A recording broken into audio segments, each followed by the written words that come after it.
안녕하세요. 오늘 웅진백제의 명품이라는 주제로 여러분들하고 함께 이야기를 준비한 공주대학교 박물관의 이현숙입니다.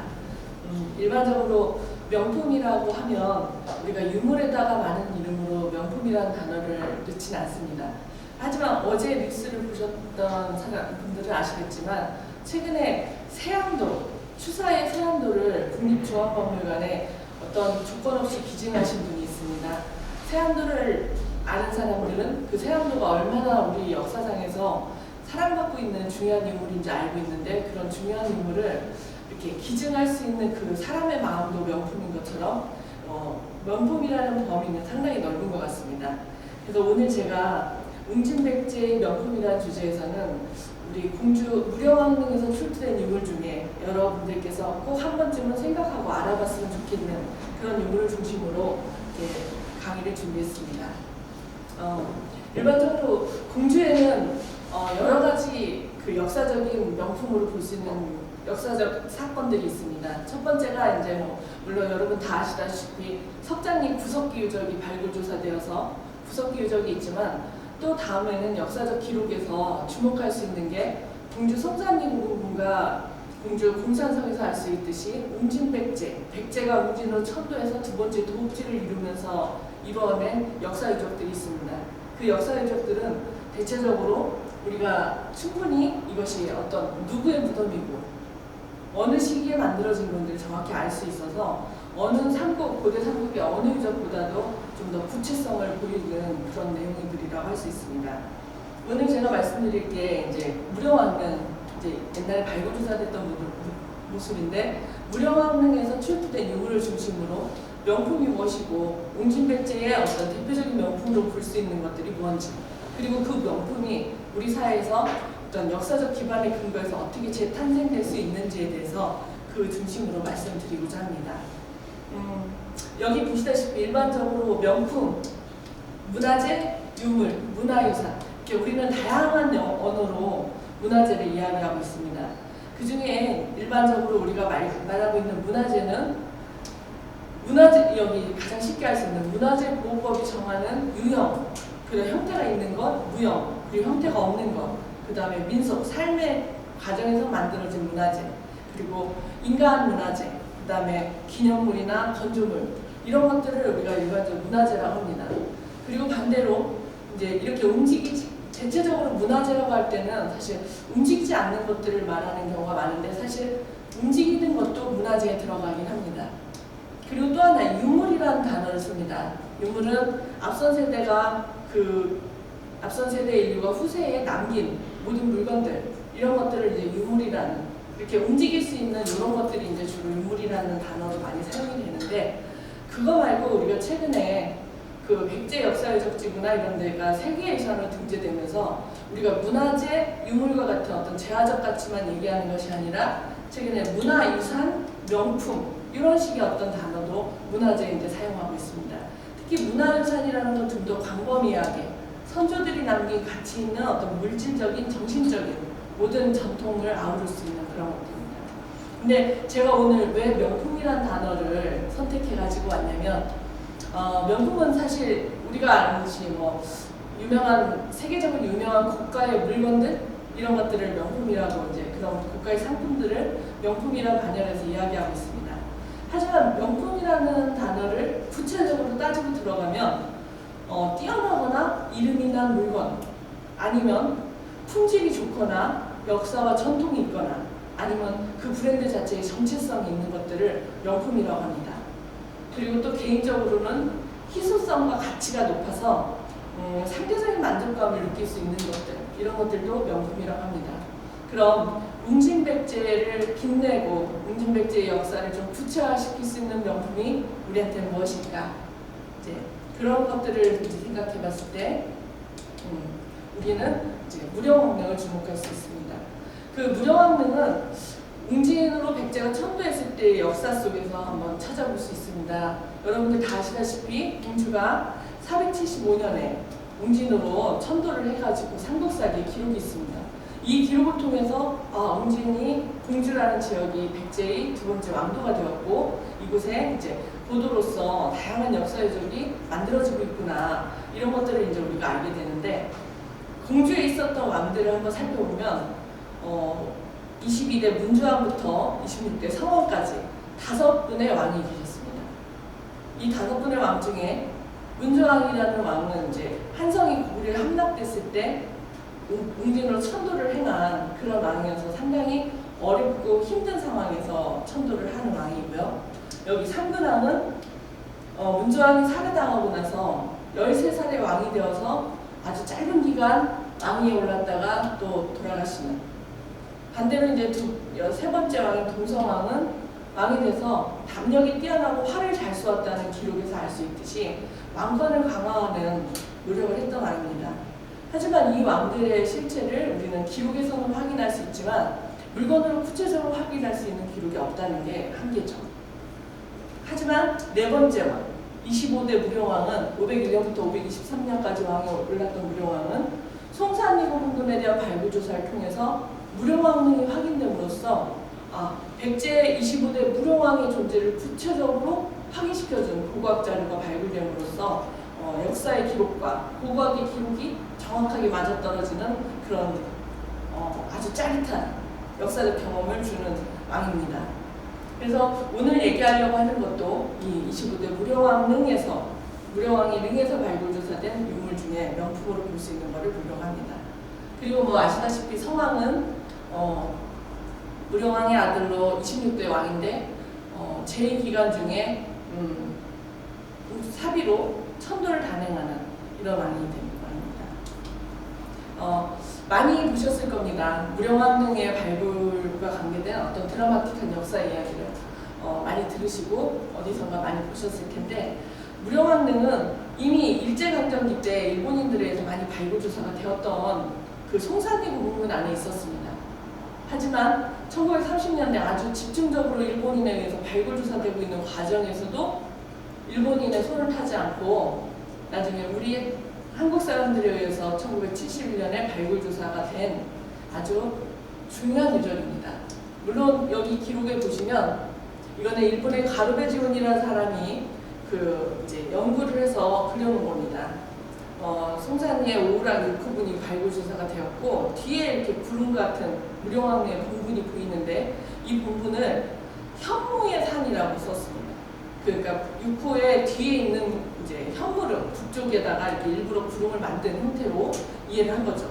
지도에도 이렇게 현무라고 육호분 뒤쪽에다가 이제 표시를 해놨습니다. 그만큼 일제강점기도 이걸 무덤으로 인식하지 않았고 이제 해방이 되고 나서 1971년도에 육후분에 물이 새니까 그 물 배수를 돌리기 위해서 작업을 들어갈 때까지도 물론 주변에 무덤이 있겠다 생각을 했겠지만 무령왕릉이 있을 거라는 생각은 아예 하지 못했죠. 그래서 그 배수로 작업을 하는 과정에서 바닥에서 이 무령왕릉의 입구가 노출된 겁니다. 그래서 그 처음으로 여기 보시다시피 입구가 전혀 손이 안 탔죠. 우리가 경주나 신라의 부분에서 보면 발굴하면 엄청나게 많은 유물이 나오잖아요. 적성목금에서는. 근데 백제는 무덤에서 유물이 많이 안 나옵니다. 이유 중에 하나가 무덤에 들어가는 입구를 만들어 놓은 행열식 석실묘라는 그런 무덤을 사용해서 쓰고 있기 때문에 입구를 통한 도굴이 잘 되는 거죠. 물론 경주의 적성목금은 입구가 없고 위에다가 돌을 엄청나게 많이 쌓아서 덮어버리고 해서 쉽게 도굴이 되지 않는다는 그런 장점들이 있습니다. 근데 이렇게 많은 도굴이 되고 있는 백제 무덤 중에 유일하게 도굴이 안 된 상태로 발굴조사된 최초의 왕릉입니다. 이것이 이제 그때 당시 발굴조사하는 모습인데 이 사진을 보면 이 사진으로 이게 6호고 이게 5호 무덤인데 일제강점기에 발굴조사를 해서 본분을 만들어 놓고 뒤에 나무가 보이죠. 이게 무령왕릉이었는데 이걸 현무릉이라고 생각해서 무덤이라고 아예 생각을 안 했던 겁니다. 그래서 당시 한 1.4m 140cm 정도 파들어 가다가 배수로를 이렇게 파다가 여기에서 무덤이 나오면서 찾아내게 된 거죠. 그때 당시에 어떤 아주 역동적인 모습들에 대해서는 다른 시간을 통해서 얘기할 수 있는 기회가 있으면 말씀드리겠습니다. 이게 이제 그때 당시 발굴조사됐던 모습들인데 처음 무덤문을 열었을 때 무덤문을 지키고 있었던 진묘수 석수의 모습이나 그리고 그때 당시 관제 사이에서 출토되고 있었던 다양한 유물들 그리고 그것에 대한 관심을 갖고 몰려들었던 공주의 시민들 그리고 유물이 서울로 가는 걸 막아내면서 지켜냈던 공주의 이렇게 시민들 이런 모든 행위가 있을 수 있었던 건 백제 25대 무령왕릉이 우리 손에 의해서 남에 의해서 독일된 것이 아니라 우리 손에 의해서 최초로 발굴조사 되면서 이루어진 일입니다. 그래서 왜 무령왕릉에서 출토된 유물들이 명품이냐? 사실 무령왕릉 자체가 명품이죠. 왜 명품이냐? 한번 따져보면 무령왕릉은 현재 이제 국가사적 13호로 지정이 되어 있고 백제 역사의 적지로 세계유산으로 등재되어 있습니다. 그리고 고대 삼국에서 유일하게 피장된 무덤의 주체가 누군지, 피장자가 누구인지 백제 25대 무령왕이라는 것을 알 수 있는 무덤입니다. 근데 최근이 아니라 2013년에 금관총에서 이사지 왕이라는 왕명이 나왔습니다. 근데 금관총에서 나온 이사지 왕은 삼국사기나 기록에 나와 있는 어떤 왕과 연관이 되는지를 따지기에는 많은 노력이 필요합니다. 하지만 여기 그 무령왕릉에서 나온 지석을 통해서 우리는 이게 영동대장군 백제 3화왕 해가지고 무령왕임을 명확하게 알게 됐습니다. 그리고 또 하나는 매장 행위를 2번에 걸쳐서 무덤문을 열고 추가장을 했다는 것을 지석을 통해서 알게 되었습니다. 무령왕이 523년 5월에 사망한 후에 525년 8월에 왕릉에 안치하고 다시 무령왕비가 526년 11월에 사망한 후에 529년 2월에 다시 매장을 하는 이런 기록들이 지석을 통해서 나왔고 또 무덤의 형식에서는 당시 동아시아에서 어떤 중국 양나라와의 관계에서 양나라 지배계층의 무덤 형식인 벽돌 무덤을 모방해서 만들어낸 전충묘라는 것 이거를 명확하게 확인할 수 있었습니다. 하지만 무덤은 양나라의 무덤을 도입했지만 무덤길과 무덤문을 통해서 들어간다는 횡혈식 석실의 기본 장제의 전통을 그대로 유지하고 있는 걸 통해서는 백제적인 어떤 모습도 볼 수 있는 겁니다. 그리고 입구에 폐쇄되어 있는 전에서는 사임진년작이라는 정확하게 512년에 기년을 알 수 있는 벽돌이 나와서 이걸 통해서도 지석 말고도 이걸 통해서도 이 당시 무덤이 언제 만들어졌는지를 정확히 살필 수 있게 되었습니다. 그리고 출토 유물이 중요한 겁니다. 출토 유물을 주목할 수 있는데 108종 4,600여 점의 유물이 나온 것입니다. 입구에서부터 중국제 자기나 동기, 그 다음에 오수전과 지석, 석수, 그 다음에 왕과 왕비가 착용했던 착장구하고 부장품 이렇게 아주 풍부한 당시의 장례 문화를 살필 수 있는 다양한 유물들이 나왔고 이 나온 유물 중에서는 12건의 유물이 국보로 지정이 되어 있습니다. 오늘 제가 명품의 그 웅진기 백제 명품에서 주목해서 한번 살펴보려고 하는 것이 이 무령왕릉에서 출토된 국보와 국보는 아니지만 백제의 어떤 공예기술이나 역사를 이야기하는데 아주 중요한 자료가 되는 유물을 중심으로 말씀드리려고 합니다. 제가 말씀드렸던 것들은 이게 무령왕릉의 무덤입니다. 무덤 아닌데 무덤길을 들어가는 입구에서 들어가면 여기에 입구를 들어가면 이쪽에서부터 중국제 자기나 동기가 있고 그 다음에 지석, 묘지석이 지석이 있고 그 앞에 오수전이라고 돈이 있습니다. 그리고 석수가 있고 무덤길을 통해서 딱 들어가면 무덤 안에 들어가면 이쪽에 왕이 있습니다. 그리고 이쪽에 왕비가. 근데 아까 기록에서 봤듯이 왕과 왕비는 1년 이상의 시간차를 두고 이렇게 매장의 행위가 왕이 매장된 후에 1년 뒤에 왕비가 돌아가시기 때문에 왕과 왕비는 525년부터 529년까지 그 한 4년 이상의 시간적 갭을 두고 무덤문을 열고 계속 매장을 한 걸 볼 수 있는데 모두 왕과 왕비 모두 머리를 남쪽 입구로 두고 있는 그런 모습을 볼 수 있습니다. 이런 것들을 확인할 수 있는 게 유물이 그 자리에 정확히 있었기 때문에 가능했던 거죠. 자, 그리고 또 하나 주목되는 건 왕의 앞에 제사를 지내는 듯한 어떤 기물이 보이고 왕비 앞에서도 제사를 지내는 그러니까 관을 맨 앞한 관을 안치한 후에 왕에 대한 제사를 지냈고 왕비의 관을 안치한 후에 다시 왕비에 대한 제사를 지내고 다시 무덤 밖을 나오면서는 무덤문을 닫기 전에 또 한 번의 제사를 지내는, 그러니까 우리가 기록되어 있지 않지만 이 유물을 통해서 우리는 매장을 하면서 무덤 안에서도 여러 차례 제사를 지내는구나, 이것들을 이제 알 수 있게 되는 유물들이 나왔습니다. 자, 그럼 이제 출토된 유물들을 한번 보겠습니다. 유물들을 한번 보는데 무령왕릉에는 제가 108종 4,600여 점의 유물이 나왔다고 말씀드렸죠. 그리고 그 중에서 12점의 유물이 국보로 지정됐습니다. 근데 무령왕릉에 모든 백제의 무덤에는 있지만 무령왕릉에만은 없는 게 있습니다. 그러니까 백제의 모든 무덤에는 그냥 편하게 말씀드리면 백제의 모든 무덤에는 토기가 들어갑니다. 대부분 이제 발이라는, 이제 우리가 밥그릇과 같은 발과 항아리가 이렇게 세트가 돼서 들어가는 게 아주 상당히 일반적으로 확인이 되는데 무령왕릉에는 백제토기가 없습니다. 대신 백제토기는 없지만 중국제 자기와 그 다음에 청동으로 만든 그릇들, 이런 것들이 들어가 있죠. 그러니까 어떻게 보면 우리 고대 사상의 아주 최고화 분묘라고 할 수 있는 무덤의 형태는 중국 양나라의 무덤 형태를 갖고 있고, 거기에서 출토된 어떤 유물들은 최고의 금은색 공품을 갖고 있고, 그 다음에 자기는 중국제 자기를, 그 다음에 목관은 일본의 금속을, 이렇게 아주 국제적인 어떤 문화적 기술, 문화와 기술이 들어가 있는 무덤이라고 할 수 있습니다. 여기서 출토된 유물들의 국보로 지정된 것만 한번 살펴보면, 첫 번째가 무령왕의 금제관식, 그 다음에 무령왕비의 금제관식이 154와 155로 지정이 되어 있고, 또 하나 무령왕의 귀걸이와 무령왕비의 귀걸이 투쌍이 또 국보로 지정되어 있습니다.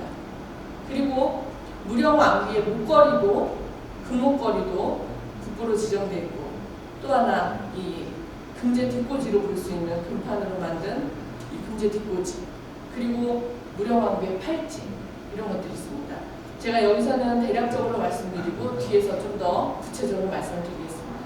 그리고 이거 말고도 청동거울 3점이 일괄로 국보로 등재되어 있고, 무덤문의 입구를 지키고 있던 무령왕릉의 석수도, 그리고 무엇보다도 더 중요한 지석, 이것이 무령왕이다, 무령왕의 무덤이다라는 이름표로 명확하게 기록을 갖고 있는 지석도 국보로 지정되었습니다. 그리고 무령왕비의 베개와 무령왕비의 발받침, 무령왕의 발받침, 여기서 궁금하지 않으세요? 무령왕비의 베개는 국보인데 무령왕비의 발받침은 왜 국보가 아닐까? 무령왕의 발받침은 국보인데 무령왕의 베개는 왜 국보가 아닐까? 이거는 유물의 상태가 좀 다릅니다. 무령왕의 베개와 무령왕비의 발받침은 좀 훼손이 많이 되어 있습니다. 근데 여기서 보시면 무령왕의 베개와 발받침은 나무에다가 오칠을 하고 그 다음에 금박을 가지고 장식을 해서 화려하게 했습니다. 그리고 무령왕비의 베개와 발받침은 주칠을 하고 거기에다가 다양한 그림을 그렸습니다. 여기에 있는 그 그림과 이런 어떤 금박 장식을 통해서 백제의 어떤 고대 공예기술을 살필 수 있는 중요한 것들인데, 이건 나중에 혹시 국립박물관이나 중앙박물관에서 이거를 공개 전시를 한다고 하면 꼭 찾아가서 보시기를 적극 권해드리겠습니다. 자, 우선은 그럼 첫 번째, 그 무덤문을 들어가듯이 제가 무령왕릉에 출토된 명품 중에 중요한 유물을 입구에서부터 한번 말씀을 드려보겠습니다. 첫 번째는 화려한 장식을 하고 무령왕의 무덤을 지키는 국보 162호 무령왕릉의 석수입니다. 중국 그 남조의 다양한 무덤들에 가면은 이런 진묘수 형상의 어떤 석수들이 무덤의 입구에 있거나 무덤 안쪽에 있거나 이렇게 다양한 형태로 나타나고 있습니다. 근데 무령왕릉에서는 보셨듯이 묘문을 열자마자 입술에 빨갛게 주칠을 하고 있는 무령왕 석수가 무령왕의 입구를, 랑릉의 입구를 딱 지키고 있는 걸 볼 수 있습니다. 당시 조사단이 밟아서 다리가 부러졌다 이런 얘기들도 있었지만 사실 그건 아니고, 보시다시피 이미 석수는 묘문을 열었을 때 일부 뒤가 부러져서 이렇게 좀 기울어져 있는 듯한 형상입니다. 그거를 나중에 이렇게 복원을 해가지고 현재는 이런 형태인데, 그 무령왕의 석수 자체를 보시면 상상의 동물의 형상을 갖고 있습니다. 입부분은 돼지와 같은 모습인데 몸체에 장식되어 있는 건 상상의 날개와 같은 것들을 장식하고 있는 그런 모습이죠. 그리고 또 하나, 우리는 이 석수가 돌로 만든 진묘수라고 해가지고 아무런 치장이 안 돼 있을 거라고 생각하지만 이 석수에서는 여러분들이 다양한 색깔을 찾아볼 수 있습니다. 첫 번째는 아까 이렇게 보셨다시피 입술에 칠한 붉은색의 주칠이 있죠. 그리고 몸체 전체에 하얀색의 칠이 되어 있는 게 보이실 겁니다. 그리고 다리 부분에 이렇게 청록색의 색을 칠하고 그 다음에 약간의 핑크색 계통의 색깔이 칠해져 있는 거. 그러니까 이 석수는 아마 부장할 당시에 돌을 깎아서 석수의 형상을 만들고 이 표면에는 아주 다양한 채색을 해가지고 화려하게 만들어졌던 그런 돌 석상인 것을 볼 수 있습니다. 아마 나중에 공주박물관 가신다면 꼭 이 색깔을 찾아보기 위한 어떤 노력을 한번 해보신다면, 그러니까 고대 한국이 우리는 이렇게 사람을 알 수가 없고 유물로만 보니까, 특히 유물로 보는 유물이 철기나 토기만 보지 않습니까? 그러니까 유물에서의 어떤 무채색의 유물들만 인식을 하고 있지만, 우리가 고대 오방색 이런 얘기들을 하는 것처럼 일부 이렇게 유물에다도 장식을 통해서 채색을 하고 있는 그런 것들을 다양하게 볼 수 있습니다. 그리고 또 하나의 주목되는 유물은 피장자를 알려주는 유물 지석입니다. 여기 앞에 보시다시피 석수가 딱 지키고 있는 게 뭐예요? 지키고 있는데 앞에 책처럼 두 개의 지석이 앞에 딱 펼쳐져 있고 그 앞에 우수전이라는 돈이 올려져 있죠. 거기에는 뭐라고 써있냐면 영동대장군 백제 사망 년 62세 계묘년 5월 병술 사계, 이제 영동대장군의 그 중국으로부터 자코를 받은 백제의 사망이 62세 계묘년에 돌아가셨다는 기록을 갖고 있는 거죠. 근데 무령왕을 우리가 삼국사의 기록에서 보면 무령왕은 상당히 인자 감여해서 민심이 순종을 했다고 할 정도로 왕으로서의 어떤 최고의 어떤 정치 덕치를 베푸는 걸로 좀 보입니다. 그런데 이 무령왕의 정확한 누구인지, 내가 누구다, 백제 25대 무령왕이다, 이거를 명확하게 지석에서 기록을 하고 있습니다. 그리고 더 재미있는 거는 여기에 기록되어 있는 것 중에 뭐냐면 지석의 뒤편에 뭐라고 써있냐면 무령왕이 돈 1만 매 이상으로 그 토왕, 토백, 토무모, 천상천하 중간 여러 어떤 사람들한테 이 토지를 매입했다는 겁니다. 신지의 땅을 매입을 했고, 그렇기 때문에 뭐 하겠다? 부종율령하겠다. 그러니까 이 토지를 돈 1만 원으로 가지고 토지를 사서 무덤을 쓰는 거기 때문에 앞으로 어떤 모든 율령에 구애받지 않는 철저한 무령왕의 은택으로서 사용하겠다라는 매직권이라고, 그래서 이 지석을 매직권이라고도 했었습니다. 이런 기록이 있습니다. 그리고 또 그 옆에 이제 그 뒤쪽에는 그 하나 기록이 뭐가 있냐면 무령왕의 왕비, 백제국 왕대비, 백제 국왕대비가 천명대로 살다가 수종을 했고, 그 다음에 유지의 땅을 사가지고 거기에서 상을 치렀다는 얘기가 있습니다. 그래서 이런 상을 치렀다가 다시 기유년 529년에 대묘로 옮겨서 정식 장례를 지냈다는 기록이 있습니다.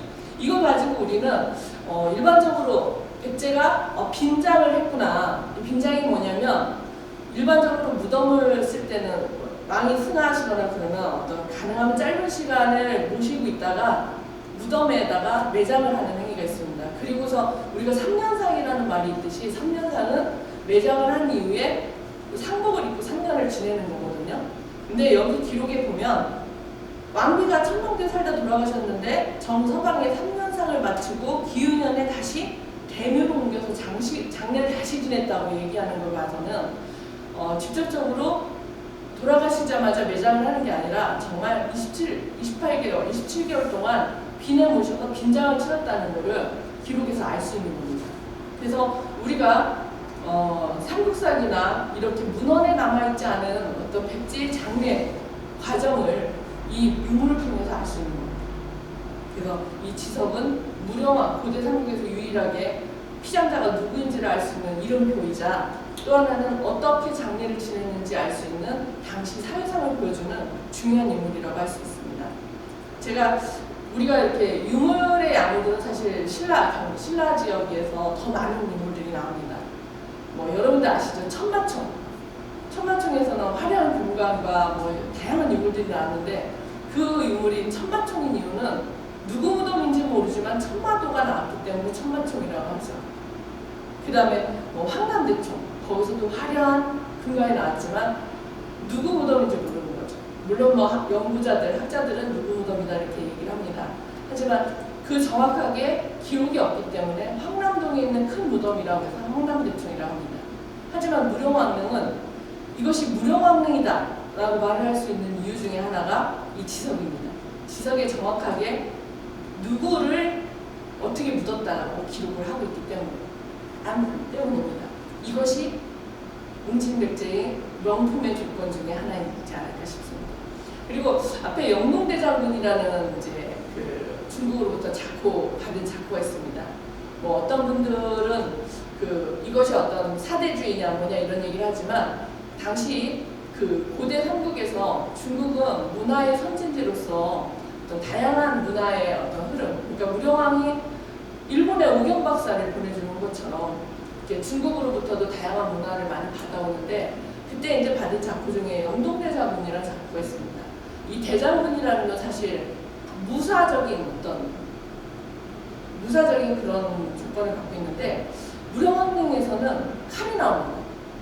이런 큰 한두대도 머리가 동그랗게 장식이 되어 있는 한두대도 큰 칼이라고 하는데 칼집도 있었던 것으로 확인됩니다. 이 한두대를 통해서 어떤 무령왕의 통치권을 좀 상징할 수 있는 유물이 아닐까. 여기에 이제 작은 도자들도 함께 나오는데 이거는 왕비 쪽에서 나오고 이건 왕한테서 나오는데 하나 중요한 건 이 한도대도에 있는 금은 세공 기술들입니다. 여기 제가 사진을 좀 가까이 보였지만 여기 보면은 두들겨서 문양을 용의 비늘을 만들었는데 이 한도대도의 문양을 한번 다시 보면 손잡이에는 이렇게 봉황과 같은 새가 장식이 되어 있습니다. 새가 장식이 되어 있고 그 손잡이의 상하에는 그다음 손잡이에는 금실과 은실을 꼬아가지고 만든 손잡이 장식이 있습니다.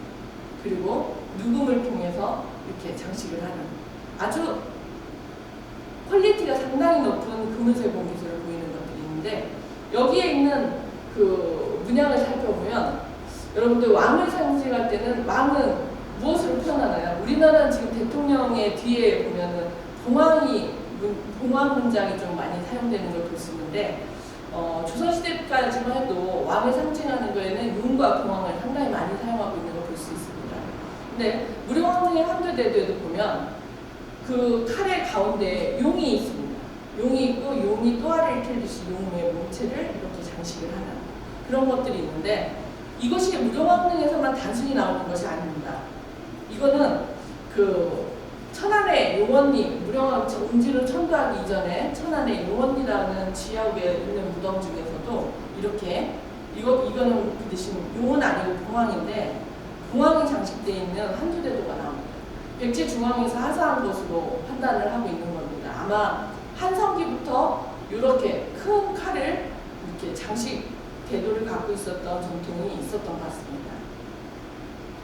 그리고 그러면 이제 영동대장군이고 그럼 백제 3화 왕을 이야기하는 것 중에 중요한 게 뭐냐? 이제 여기서는 금관을 볼 수 있습니다. 금제 관식을 이거는 왕의 관식이고 이건 왕비의 관식입니다. 왕과 왕비의 관식이 이렇게 있어서 최근에 이렇게 왕과 왕비의 관식은 관물을 가운데 쓰고 좌우에 관식을 장식했을 것으로 이렇게 보고 있습니다.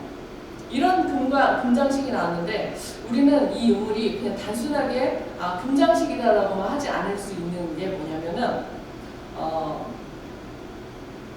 삼국사기 기록에를 하나 볼 수 있습니다. 삼국사기 고위양대 기록 그러니까 물론 이게 이제 시기가 260년의 기록으로 명확히 볼 수는 없지만 고향대 기록에 보면은 우선은 고향 2월에 영을 내려서 6품 이상은 자줏빛 옷을 입고 은꽃 장식에 관을 장식한다 라고 써 있습니다.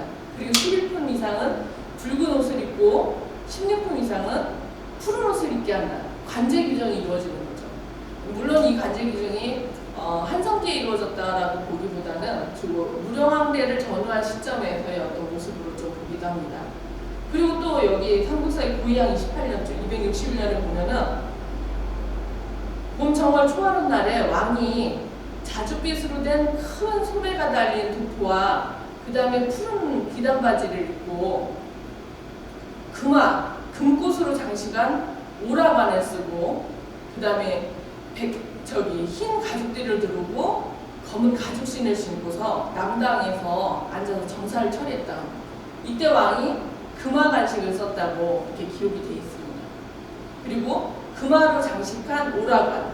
아까 제가 여기에서 무령왕의 금꽃 장식을 한 관을 쓰고 있는 이런 모습들을 상징할 수 있는데, 물론 이 삼국사기 기록과 더불어서 한성기에 백제 각각의 지방에서는 백제 왕이 하사한 것을 보이는 금동관모가 좀 있습니다. 금동관모들이 있어서 백제의 어떤 지방 통치 체제를 살필 수 있는 것들이 있는데, 사실 고이왕 때의 기록과 가장 맞아떨어지는 것은 은꽃 장식의 은하간식이라는, 이건 이제 사비기의 백제의 지방의 무덤들에서 나오는 것입니다. 이렇게 은판을 오려가지고 꽃봉오리처럼 만든, 이것도 관직에 따라서 꽃봉오리가 가장 많은 것, 그 다음에 작은 것, 아예 하나밖에 없는 것을 나눕니다. 이걸 어떻게 찾을까? 이게 사비기의 다양한 무덤에서 이 은꽃 장식과 함께 나오는데 철퇴가 나옵니다. 여러분들이 나중에 부여박물관이나 이런 데 가서 보시면 이렇게 복원된 사람들의 모습을 볼 수 있을 겁니다. 그러니까 관모가 있고 관모 앞에 이렇게 철퇴를 가지고 넓게 펼친 다음에 이 철퇴를 위에 은꽃 장식을 하고 앞에 음모로 장식을 하는 이런 모습들을 살필 수 있는데, 이것이 이제 고유왕 때 260년 기록에 있는 6품 이상은 은꽃으로 장식을 한다는 그 기록과 맞아떨어진 것 같습니다. 그리고 261년에 왕이 남당에서 정사를 볼 때 금꽃으로 장식한 오라관을 쓰고 라는 기록과 맞아떨어지는 것이 무령왕릉에서 보이는 이 금화 간식의 모습들인 것 같습니다. 그래서 그때 여기 보시면 금판으로 이렇게 장식되어 있는 것이 아마 관의 외곽을 두르는 것이 아닐까 싶습니다. 그리고 이 왕비의 관식인데 도상으로는 가장 아름다운 도상이라고도 볼 수 있습니다. 근데 자세히 보시면 왕비의 관식 중앙에는 이렇게 연꽃이 있습니다. 여러분들이 보실 때는 그냥 금관식이다 이렇게 하실지 모르지만 이 안에 연꽃이 있고 또 하나는 도깨비 형상을 찾아보실 수 있습니다. 그리고 불꽃처럼 타오르는 주변의 단초무늬, 무령왕의 같은 불꽃무늬라고 하는데, 이런 단초무늬를 통해서 이런 연꽃과 도깨비는 극락왕생과 어떤 나쁜 기운을 물리치는 벽사의 기원, 이런 것들이 담긴 거죠. 고대의 장신구가 갖는 의미를 여기서 찾을 수 있습니다. 고대 장신구는 단순히 아름답기 위한 것이 아니라 이런 다양한 기원들이 담겨 있는 것을 살필 수 있습니다. 그리고 또 하나는 이게 금제 뒷꽂이입니다. 이 금제 뒷꽂이는 어디에 쓰는 물건일까? 어디에 쓰는 물건일 것 같으세요? 사실 날고 싶은 새인가 날아가고 있는 새인지 잘 모르겠습니다. 근데 새와 같이 날개를 펴고 날아가는 그런 새의 모습을 보이고 있는데, 이 유물의 가치가 상당히 높은 이유 중에 하나는 여기 보면 이런 연꽃의 문양은 두들겨서 장식을 한 겁니다. 뒤에서 금판에다가 두들겨가지고 무늬를 내는 아주 다양한 어떤 백제의 어떤 세공 기술을 볼 수 있는데, 이 새의 모양을 어디서 찾아볼 수 있냐면, 제가 좀 앞으로 나갔다고 했습니다. 여기 보시면 금동가무의 요 앞에 있는 장식들이 새를 나타낸다고 얘기합니다. 그래서 백제의 한성기부터 관모를 만들던 전통이 무령왕릉의 이 금제 뒷꽂이에 있지 않나. 그래서 어떤 금제 관식 뒤에 머리 쪽에 뒷꽂이로 차는 그런 장식으로 보고 있습니다. 나중에 한번 가서 보시면 정말 뒷꽂이 같은지 한번 보시기 바랍니다. 그리고 다음에 볼 수 있는 중요한 인물이 무령왕과 무령왕비의 옆에 있었던 이제 동경입니다.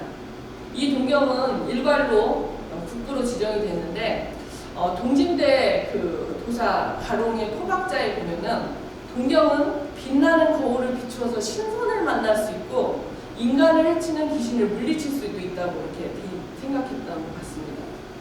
동경 또한 어떤 벽사적인 의미나 신선 세계에 대한 어떤 도교적인 의미가 상당히 많이 있다고 생각을 할 수 있는데 그걸 정확히 알려주는 게 반격 신승문경이라고 되는 이 동경입니다.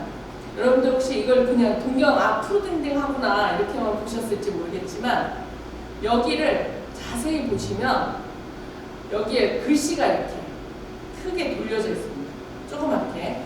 근데 이 글씨 내용이 뭐냐면은 상방작경, 진대호, 상유, 선인, 그 다음에 부지로, 그 다음에 가름, 옥천, 기십조, 그리고 수여, 금석회. 이게 뭐냐면 상방에서 거울을 만드니 상당히 좋구나. 하늘에 계신 신선은 나이를 들어감을 모르고 뭐예요? 그 가름 옥천. 목이 마르면 옥천에 물을 마시고 기십조. 배가 고프면 대추를 먹으니 그 수여 금석회. 그 생명이 돌이나 새와 같이 길다. 이것도 이제 하나의 어떤 불로장생을 기원하는 어떤 도기적 기원입니다. 그러니까 이 동경에도 보면은 그냥 어떤 이런 어떤 왕실의 안녕과 이런 것들을 기원하는 기원이 담겨 있는 거죠. 이렇게 그 유물들을 하나하나 이렇게 보면 그 유물에는 백제의 역사의 흐름을 담고 있고 또 백제 왕실의 안녕이나 그 내세를 위한 기원이 담겨 있는 것을 볼 수 있습니다.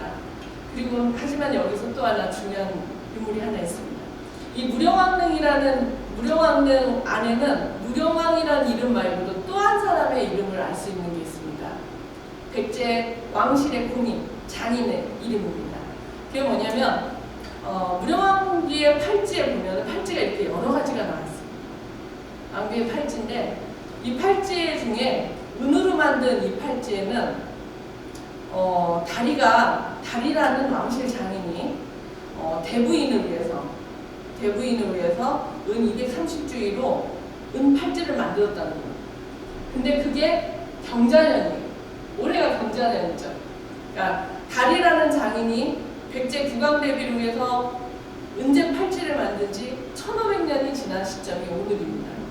그래서 여기에 보면 다리라는 이름을 좀 명확히 알 수 있으니 나중에 궁주박물관 가셔서 보시게 되면 다리라는 장인의 이름을 무령왕만 보지 마시고 다리라는 장인의 이름과 그 장인이 한 땀 한 땀 전문 기술자의 손으로 찍어서 만든 용의 문양과 은제 팔찌의 어떤 예술성을 한번 보시기를 바랍니다. 이거 말고도 이제 다양한 것들이 있는데 무령왕과 왕비의 귀걸이입니다. 이 무령왕과 왕비의 귀걸이는 백제 귀걸이로서는 상당히 화려하게 만들어진 겁니다. 주변에 수촌이나 이런 데서 나오는 화려한 귀걸이가 이 정도라면 무령왕과 왕비는 사실 수화식을 아주 상당히 장식성을 많이 내가지고 했는데 이게 신라나 고구려와 다른 이유 중에 하나는 이 중심 귀걸이가 신라나 고구려는 아주 두껍고 굵은 태완 이식입니다. 근데 백제는 가늘고 얇은 세완 이식을 갖고 있는 그런 겁니다. 근데 이 이식에서 아주 중요한 게 있습니다. 이식의 장식을 가만히 보면 여기에 이제 구슬을 이렇게 싸가지고 하는 상감이나 이런 것들이 있는데 이 귀걸이에 나와 있는 백제의 세공기술은 누금기법이라고 금실을 얇게 만든 다음에 그 열을 가해서 금알갱이를 똑똑똑 떨어뜨려서 붙여서 만드는 누금기법입니다. 이거는 백제가 갖고 있는 아주 엄청나게 발달된 최고의 정수라고 볼 수 있습니다. 그것들이 이제 이 귀걸이에 상당히 많이 장식이 되어 있고 귀걸이 말고도 이제 이렇게 고국의 위에다 씌우는 고국의 모자에도 이렇게 다양한 누궁기법과 타출, 두들겨서 문양을 만든 타출 기법들이 같이 들고 있습니다. 그래서 단순히 구슬만이 아니라 백제의 기술까지도 보여주는 그런 것들입니다. 마찬가지로 왕비의 목걸이도 묵은 기법을 통해서 금알갱이를 쭉 연결해가지고 만드는 그런 것들. 그리고 여기 무령왕비의 금목걸이 중에 하나는 이거 같은 경우는 금실을 엮어서 만든 지금 차도 디자인에서 전혀 거리낌이 없고 부족함이 없을 정도의 아주 그 세련된 미적 감각까지도 보여주고 있습니다. 그러니까 고대라고 해서 좀 낡고 좀 투박한 것이 아니라 세련됨이 같이 있다는 걸 볼 수 있습니다. 그리고 이거는 왕의 허리띠입니다. 허리띠에도 보면은 도깨비와 개구리, 그 다음에 여기에 보면 용의 그림, 이렇게 아주 다양하게 표현된 상징들이 왕의 장신구에도 여러 가지로 표현되어 있는 그런 것들을 봅니다. 그래서 다산이나 벽사, 그 다음에 왕의 권위를 상징하는 것들이 이런 인물들에 표현되어 있는 것을 볼 수 있습니다. 그리고 초반에 말씀드렸듯이 이런 어떤 왕과 왕비한테 착장을 했던, 그러니까 왕과 왕비를 매장할 때 그 몸에다가 장식을 해줬던 것 말고 이제 다음에 또 하나 있는 것들이 의례, 제의를 위해서 어떤 인물들이 있습니다. 그 제의를 넣었던 인물 중에는 이렇게 아까 왕과 왕비의 발을 안치하고 무덤문을 닫기 전에 제사를 지냈던 그 흔적들을 볼 수 있는 청동 그릇들. 이 청동 그릇에는 여기에 연꽃 그림도 있는데, 연꽃 그림도 있고 이런 숟가락과 젓가락들 이런 것들을 보면서 왕실의 의례를, 이제 상장 의례를 한번 살필 수 있습니다. 그리고 여러분들이 쓰는 젓가락은 똑같이 생기셨죠? 근데 이후 옆에 있는 젓가락 하나는 똑같이 생긴 게 아니라 이 젓가락 두 개를 은사슬 고리를 엮어가지고 두 개가 한 벌이 세트를 이루게 만들어 놓은 게 있거든요. 그래서 이런 것들이 은사슬 고리를 엮은 그 젓가락이 공산성의 왕궁 부속시설이나 미륵사지, 그 미륵사지 사리기 메르탄 석탑 안에서 이런 곳에서 나오고 있습니다. 그리고 관북리 유적에서. 그래서 백제 왕실의 중요 시설에서 이렇게 젓가락을 고리로 연결한 것들이 나오는 걸 보니까 아마 관심 있게 한번 보신다면 재미있는 역사 산책이 될 것 같습니다. 그리고 등잔으로 사용된 중국제 자기입니다. 이 등갑 안에 이렇게 놓여져 있었고 당시 사진에는 여기에 이렇게 그림까지 있어서 매장을 하기 전에 불을 피우고서 묘문을 닫았다. 그래서 이제 나중에 이게 다 타서 없어진 거다 이렇게 얘기를 하는데, 이 등잔 같은 경우는 등잔의 바닥에 보면은 이렇게 자기를 구울 때 폭에서 굽거든요. 그 받침을 놨던 그게 제대로 떨어지지 않은 불량품 같은 것들이 좀 사용이 됐습니다. 그래서 당시 발굴했을 때 왕실에 이렇게 왕릉에 불량품 같은 인물을 넣을 수 있느냐 이런 얘기들도 있었지만, 도자기, 유약을 바른 자기를 우리나라에서는 고려시대부터 처음 만드는 걸 봤을 때 이것도 중국에서 같은 구이 물품으로 함께 온 물건이 아닐까 이렇게 좀 생각할 수 있습니다. 그리고 특히 이 인물은 재미있는 게 보시다시피 어때 보이시나요? 여러분들 이게 백자 같으세요? 천자 같으세요? 이 유물은 발굴이 되고 나서 1971년도에 발굴이 되고 나서 그 무령왕릉 발굴과 관계돼서 20주년, 30주년, 40주년, 내년이 50주년입니다. 이렇게 계속해서 10주기 단위로 학술 세미나를 하는데 20주년이 이루어진 1991년까지만 해도 백자는 천자냐를 가지고 논쟁이 있었던 겁니다. 최근에 과학이 발달하면서 분석을 해본 결과 청자에 가깝다 해가지고 이제 청자로 판명이 된 겁니다. 그리고 이제 국보는 아니지만 유물 중에 또 하나 아주 중요한 유물이 있습니다. 이 유물은 은제 탁잔입니다. 무령왕릉에서 나온 은제 탁잔인데 이 유물을 처음에는 그렇게 크게 많이 주목을 하지는 않았습니다. 다만 도상에서 밑에는 용이 있고 위에는 산이 있고 산 사이에는 상서로운 공항과 같은 새가 날아다니고 위에는 연꽃봉우리가 있는 이런 것으로만 이해를 하고 많은 백제의 금속공예 기술 중에 하나다 이렇게 이해를 하고 있었는데 1994년도에 93년 12월에 그 부여 능산리고분군의 능사에서 백제 금동 대학로가 출토가 되었죠. 당시 이게 출토되었을 때 지금은 백제금동대학로인데 이 향로의 이름이 뭐였냐면 금동, 용봉, 국내산 향로라는 이름을 가졌습니다. 그 왜 그랬냐면 이것이 백제에서 만든 건지 중국에서 온 건지 잘 모르겠다. 그래서 금동으로 만든 용과 봉황이 표현되어 있는, 그리고 국내산, 신선들이 산다는 국내산이 표현되어 있는 향로다. 이렇게 얘기를 하고 학계에서 많은 논쟁을 할 때 이것이 백제금동대학로다 라고 이름을 가질 수 있게 해준 유물이 이 은제탁잔입니다. 은제탁잔의 도상이 밑에는 용, 그 다음에 물속세상, 그 다음에 뚜껑에는 삼산, 국내산과 같은 신선이 산다는 삼산, 그리고 그 산 사이를 가로지르는 봉황과 같은 상서로운 새, 그 다음에 연꽃봉우리. 이 도안이 똑같다, 거의 유사하다 해서 이것을 백제금동대학로로 하게 해준 유물이 이 은제탁잔입니다. 이 금동대학로가 발굴되기 전까지 은제탁잔은 다른 유물들하고 함께 전시가 되다가 금동대학로 발굴 이후에 은제탁잔은 별도의 독립장을 갖는 그런 유물로 바뀌게 됩니다.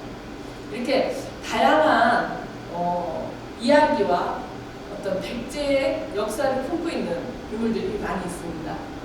그리고 뭐 진짜 신었던 거냐 아니냐를 가지고 논쟁이 있었던 이제 왕의 금동신발과 왕비의 금동신발, 물론 의뢰의 은이라고 우리는 보고 있는데 이런 어떤 다양한 금은세 공품들이 보입니다. 한번 제가 여기서 다 말씀은 못 드리겠지만 왕비의 신발 같은 경우도 한번 가서 보십시오.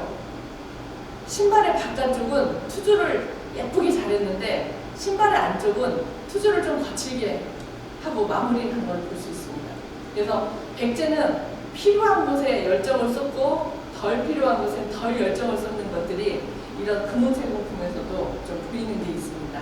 한번 직접 눈으로 실견을 해보시면 알게 될 겁니다.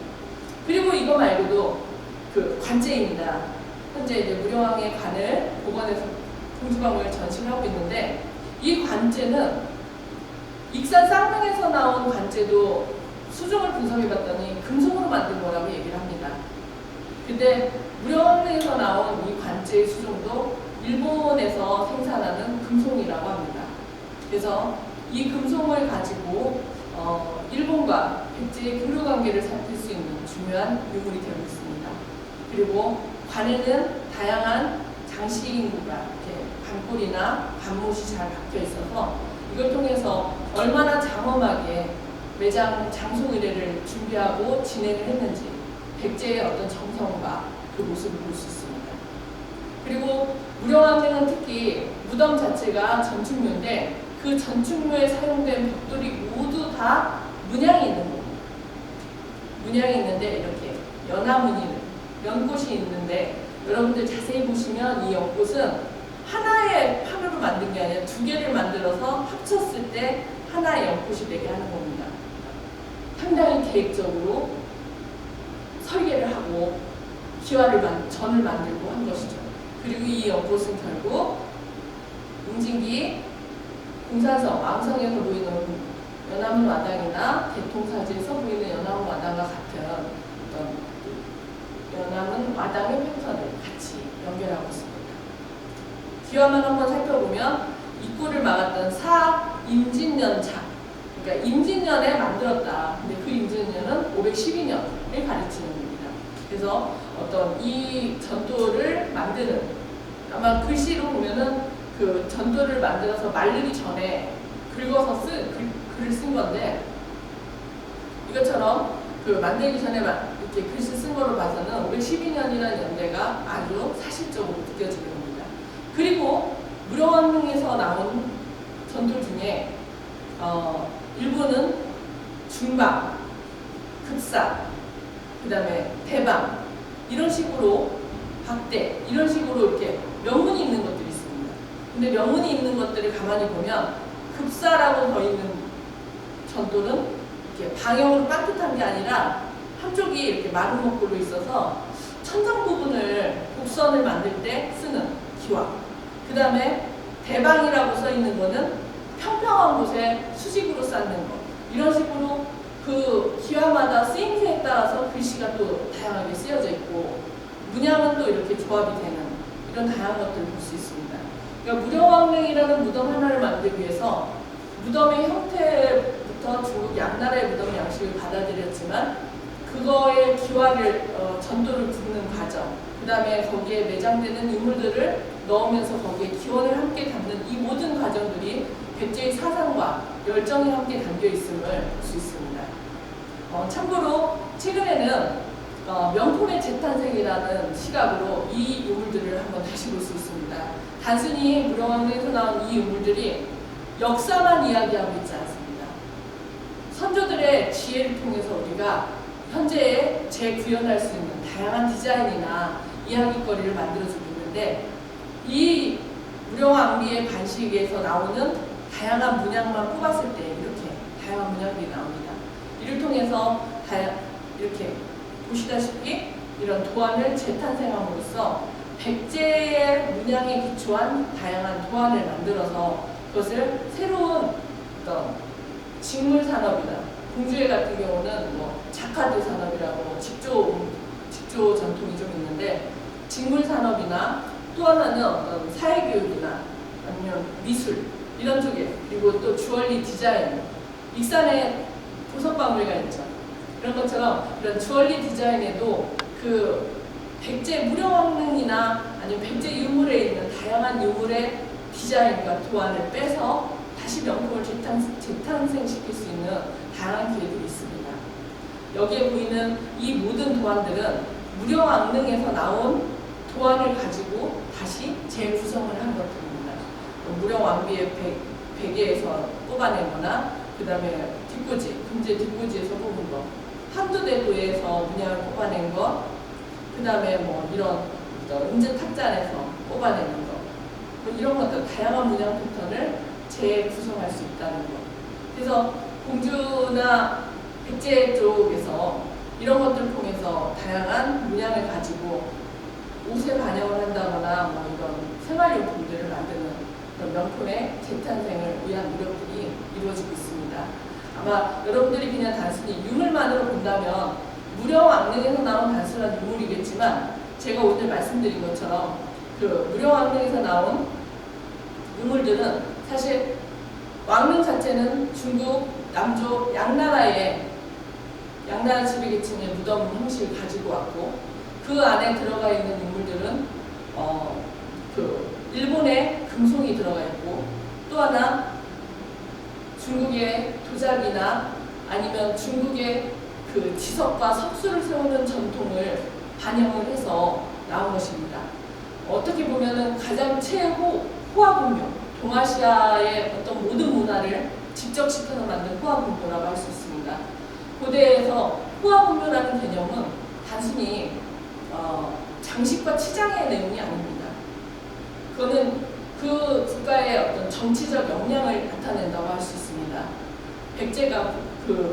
백제가 고구려에게 공격을 받아서 한성에서 공진으로 천도를 하는 그 과정에서의 문수왕이나 상분왕의 역사는 상당히 우울했지만 그 무령왕이 왕위에 오른 지 한 23년째 됐을 때 중국에 사신을 보내면서 하는 말이 있습니다. 누파 고려 갱이가고 다시 여러 차례 고구려를 공격해서 이겼고 비로소 다시 강국이 되었다를 선언하는 게 무령왕입니다. 그 무령왕의 기록에 있는 그 선언의 내용이 사실은 무령왕릉에 있는 이렇게 다양한 유물, 명품으로서 다시 한번 이야기하고 있는 게 아닌가 싶습니다. 어떤 분들은 무령왕릉을 보면 동아시아의 역사가 보인다고 합니다.